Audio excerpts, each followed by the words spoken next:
Now, given that, let's review our three choices for moral systems. The first choice is naturalism. Okay? Naturalism is defined as that morality is a byproduct of the survivability of humans and the benefits it confers to humans. Basically, values are determined by nature. That's what naturalism really holds, one way or the other. Well, we've talked a lot about what the problems are of this already. Number one, how do moral facts arise when the only thing that exists are the laws of the universe and the physical reactions that follow? How do moral laws even exist at all, right? Without this mind, then how do you say cheating on your taxes is wrong? How do you get that from physics or chemistry or geology or any other study of the physical universe? You can't. You can't. And this is what I've said over and over again. Science is a wonderful tool that explains much of our physical world, but science has no bearing on moral questions because it's amoral in and of itself. Science can tell us how to clone a man. It can't tell us if we should.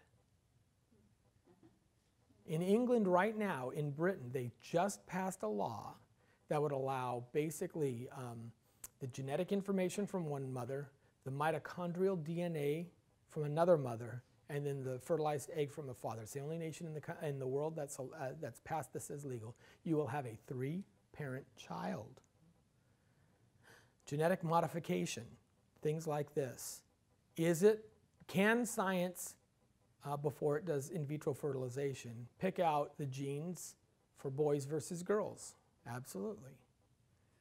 Or can science identify in the womb whether you're going to have a boy or girl? There was one lady who, and this is part of the dangers of surrogacy. A lot of Christians think that they're doing a service, a good thing by becoming surrogates, but surrogacy has a lot of issues that are really being shown up now. One of which was this young lady became a surrogate for a couple who was infertile. She was pregnant with twins. One of the twins was, I believe, a girl, and the mother, first of all, the mother didn't want twins. I think that was the big issue. She didn't want twins. You know, when they implant the eggs, they don't plant just one. They have to implant more than one because most of the time they don't take. And the mother who paid for the surrogate wanted her to have an abortion because she didn't want to have 2 children. She only wanted 1. And now what's this Christian surrogate to do?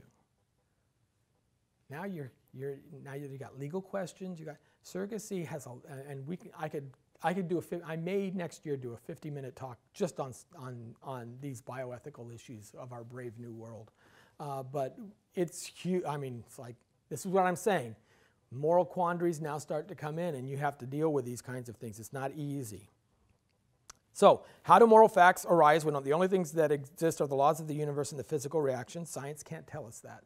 Moral laws don't come from physical things. They're something completely different. They're in a different category. How would obeying moral laws on a naturalist account be praiseworthy? Why would doing what your nature tells you to do be, oh, you're so good, you know, we should give, you know, Martin Luther King a medal. Why? He's only doing what his nature and the nurturing aspects of the community around him force him to do. What, you would do the same thing if you had the exact same chemicals and the exact same opportunity. You know, why is that praiseworthy? You can teach a dog to shake. You try and reinforce it by giving him a treat, but you don't think that the dog is somehow morally advantageous over other dogs. You don't think that that dog is morally superior. What kind of motivation does the person in a naturalist framework have for obeying any moral laws? What do I care? If I don't want to obey them, I don't want to obey them. And I just say, oh, that's the way I'm wired. Why should I? I may not like the results, but if I can get away with it, what's wrong with that? Why shouldn't I cheat on my taxes? What kind of freedom do moral agents have on a naturalist account? And this is the problem. You either have this hard determinism or this compatibilism, this idea that there's wiggle room within the biology. Otherwise, ultimately, as I said, naturalism fails. Now, this is not anything new. How many of you have heard of Friedrich Nietzsche? There was a parable that Nietzsche wrote over 100 years ago, actually 1882, called The Parable of the Madman. I don't know if you've heard it, but I'm going to quote it to you. And this is, Nietzsche's famous for the death of God concept, and this is it. He says, "Have you not heard of that madman who lit a lantern, in the bright morning hours, ran into the marketplace and cried incessantly, 'I seek God, I seek God.' As many of those who did not believe in God were standing around just then, he provoked much laughter. 'Has he got lost?' asked one. 'Did he lose his way like a child? Or is he hiding? Is he afraid of us? Has he gone on a voyage? Has he emigrated?'" They're talking about God. Has God gone away? So they're all yelling and laughing at him. The madman jumped into their midst and pierced them with his eyes. "Whither is God?" he cried. "I will tell you. We have killed him, you and I. All of us are his murderers. But how did we do this? How could we drink up the sea?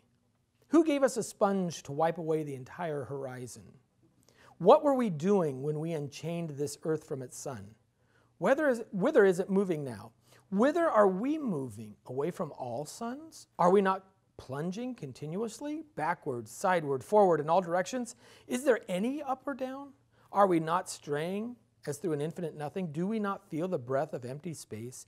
Has it not become colder? It is not night continually. Is it not closing in on us? Do we not need to light lanterns in the morning?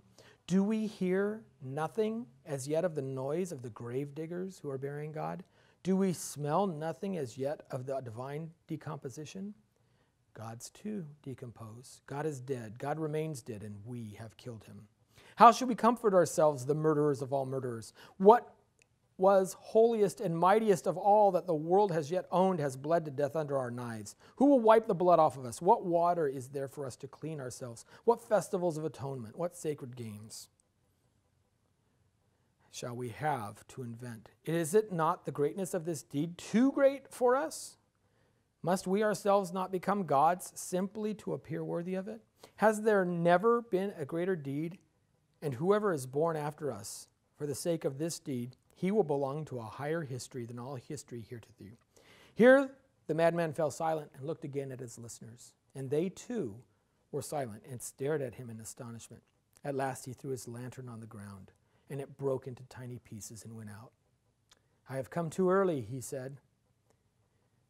And then, "My time is not yet. This tremendous event is still on its way, still wandering. It has not yet reached the ears of men. Lightning and thunder require time. The lights of the stars require time. The deeds, though done, still require time to be seen and heard. This deed is still more distant from them than most distant stars, and yet they have done it themselves." It has been further related. Further, on that same day, the madman forced his way into several churches and there struck up his Requiem Aeternam Deo. Led out and called to account, he is said always to have replied with nothing but, "What, after all, are these churches now if they are not tombs and sepulchres of God?" Now, Nietzsche was an atheist, but he was a very honest one. What is he saying in this parable? He's saying that humanity, once it uncouples itself from God, has no light, no moral bearing. There is nothing to guide all of humanity. And Nietzsche is saying we're not ready to live a life where our only morality is ourself. It is throughout all of humanity that God has provided us with a moral compass. But we're killing God in our atheism. And once we do that, we're plunging forever into darkness. But he says, wait, maybe you're not ready to hear this yet. You're not ready to make that next step. Maybe your children will make it. Whoever makes it will be like God's because they will be their own moral framework. This is what Nietzsche is preaching. Now, Nietzsche believed that that's why man, this is the idea of the Superman. We're caught halfway between animal and Superman. The idea that we are evolving to a next phase. This is what Nietzsche held. I think Nietzsche's wrong. I think once you remove that moral, obviously I think that there is a true God, but I think that once humanity stops believing in him, he can never advance. David Baggett, who wrote this book, Good God, says, one of the practical outcomes of a godless moral system would be a Copernican revolution in ethics. It changes the ballgame. Selfishness, pride, and perhaps ruthlessness, rightly understood, should now eclipse traditionally exalted moral virtues like humility, altruism, and compassion.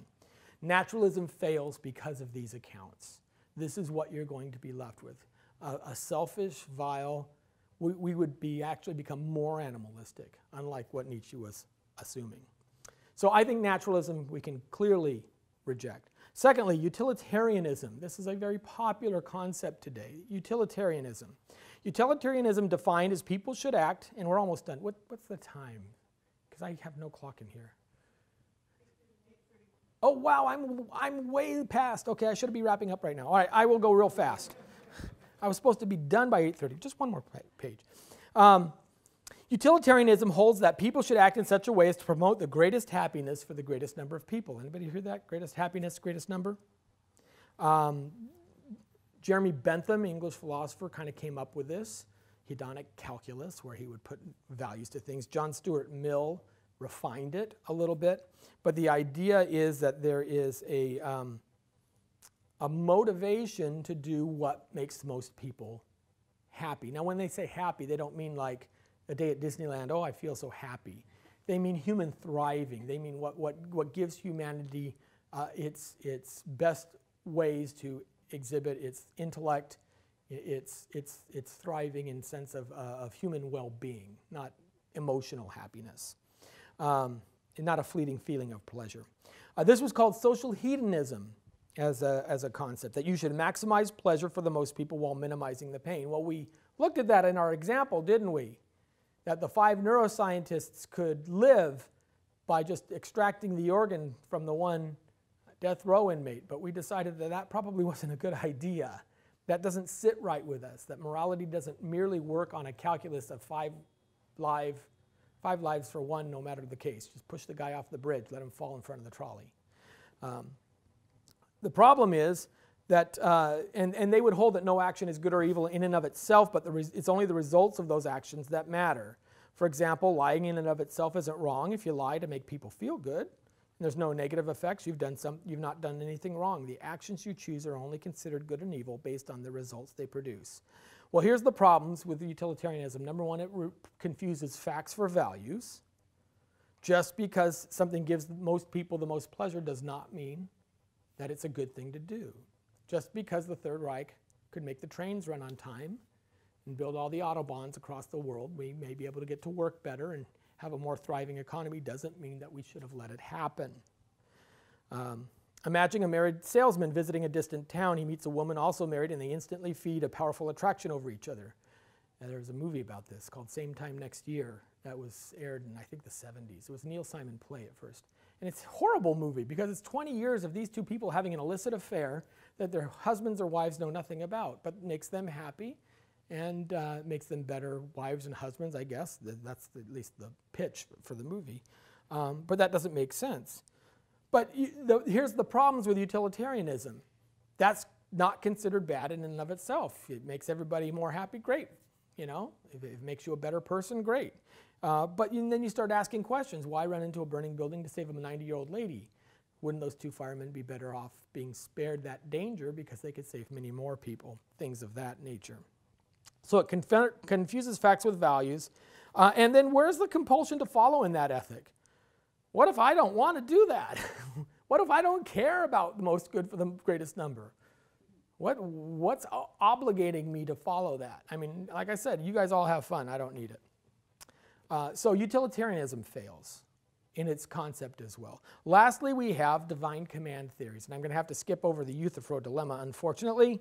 But the idea that God is the source and the anchor, the grounding of all moral values. Now, the question has been asked, does God command a particular action to be good and that makes it good? Or is an action good already and then God just commands what he already knows is good? Okay, this is a real brief concept of the Euthyphro dilemma. Neither one of those solutions work. If God is merely choosing what's good, then he's capricious, he's arbitrary. If God chose to make murder good, then murder would be good. Or rape. God says, you know, rape is now good. Boom, you should all rape. That would make rape good. That kind of arbitrary moral obligations feel more firmly planted, more firmly grounded than that. They're not merely just God on a whim saying, eeny, meeny, miny, mo. There's something more to them than that we as moral beings would recognize. However, it isn't the case that morals exist somehow apart from God, because now you have God who he himself has to be good. He has to obey this law that somehow sits above himself. And I said, again, without a mind, how does that even make sense? God shouldn't be beholden to anything, including moral laws that somehow exist apart from him. Matter of fact, why do you even need God? Why don't you just appeal to the moral law? You skip God altogether. The Christian response has always been that morality stems from God's nature. The good is the thing that God is naturally inclined to do. We are human beings. We have a moral nature for speech. So we communicate to one another naturally through speech. That's how we think. That's how we dream. Okay? Speech is part of what makes us human. Goodness is part of what makes God human. He would never violate his nature. Okay? Just like we would never violate our nature. We can never be a dog. We would never know what it's like to be a dog. We can only know what it's like to be a human imagining he's a dog. Following me on this? It's a kind of a complex idea.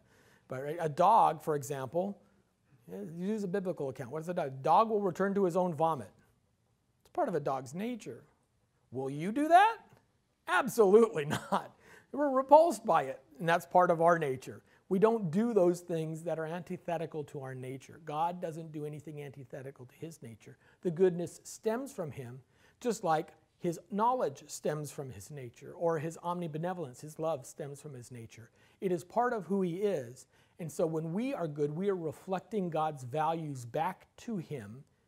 And it makes sense that if an all good God created us, he would create us with the desire for us to be all good. This is the historic position. He creates us to perform according to his nature. He commands us to do that which reflects his nature. Those are God's commands. So he wants us to be more like him, more like his son. And we find our ultimate fulfillment and happiness in acting the way we are designed to act. Because an all-good God created us, then it is also in our best interest to act in a morally appropriate way, because we will be functioning as we have been intended and as we have been built. So it actually answers all of the problems of the other guys together. Morality only makes sense in light of God's grounding. If there is no God, then morality itself doesn't make sense. We know that there are true moral values. We know that intuitively. It's always wrong to kill babies for fun. Always. In any time. Right? If you're torturing a child for fun, you're wrong. Period. We know that those things are true. Anybody who argues that, you don't want to sit there and have a conversation with them. You want to call the guys with the big net, because we have a name for them. They're called not psychotic, but sociopath. Thank you. Yes, they are sociopaths. That's how we lock them away, because they're dangerous. That's what Jeffrey Dahmer was. He had no compunction against killing anybody. He just saw it as, getting from it. Absolutely. All right, let's pray.